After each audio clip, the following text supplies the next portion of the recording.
The Motley Patriot here. Well, here I am in none other than Occoquan, Virginia. That's correct, Occoquan. The correct pronunciation, well, I don't know. There's probably a very specific original because Occoquan sounds like an indigenous name. Anyway, so I'm walking along the streets and I run into a kind gentleman, officer, I won't mention his name, very good guy. And I said, "Where's the oldest building in town?" And you know what he says to me? He says, "Well, in fact, the spot." And I thought, well, that's neat. And so as I did a little research, come to find out, it is documented that George Washington stayed here.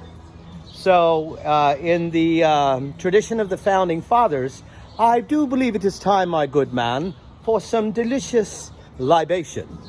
Let's see if they still have the bartender that George Washington would have spoken to, or perhaps the descendants thereof. So here we are, 1750, pretty neat. And wow, this is really an interesting old home. And look at that. They do have libations. Barkeep, how are you today, sir? Very well, kind sir. How are you? I am fine. Now, as I understand, George Washington had a lot. Well, look at this. What do we have here, sir? Well, yes, George Washington has been here, and this was his favorite drink. And Cherry bourbon bounce. it smells like freedom. Yes, sir. Freedom from tyranny. Freedom from tomorrow's work. No. Right, yeah. Freedom from getting not yelled at by the wife for drinking on a Monday Yes, morning. exactly. Is today Monday? It can be. Okay, when is today? Tuesday. Tuesday. See, there's too many cherry bounces. You- So there's a story behind this? Yes, sir. So, April 7th, 1791, while George was president, my good friend George, he was coming across the ferry, and this was the ferryman's house. So his horses got spooked, pulled him and his carriage into the river. Washington's carriage into the river. Got him dried off and on dry land, and the ferryman brought him back here to dry off. Wow. And he sat right here in front of this fireplace that you're standing in front of. Wow. Well, let me give him a nice scenic view of the fireplace. Obviously, the fire is not to scale or to period, but this is the original fireplace. Is there a can I see, is that a footstool? It can be. So, if I may, Yeah, yes, go ahead.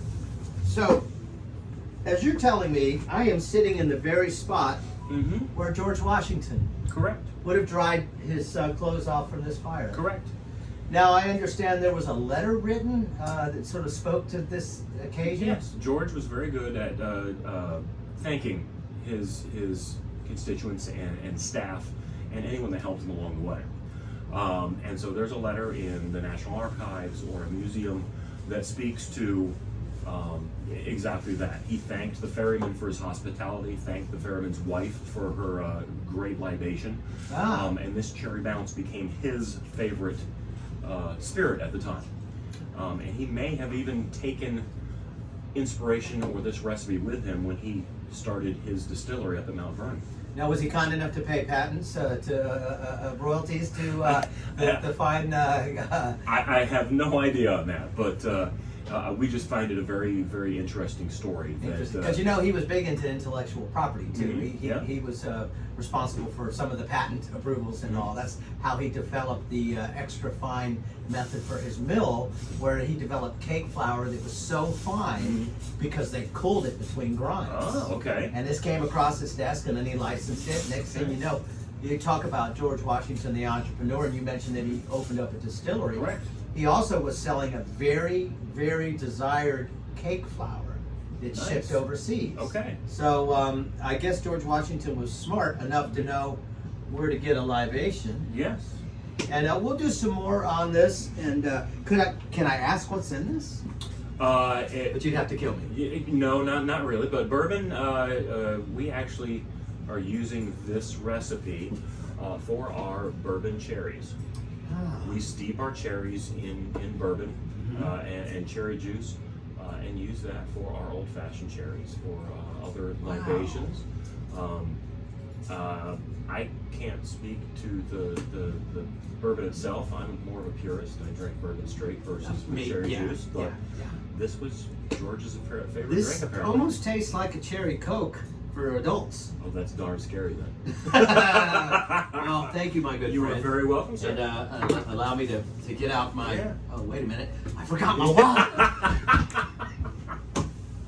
Another one gone.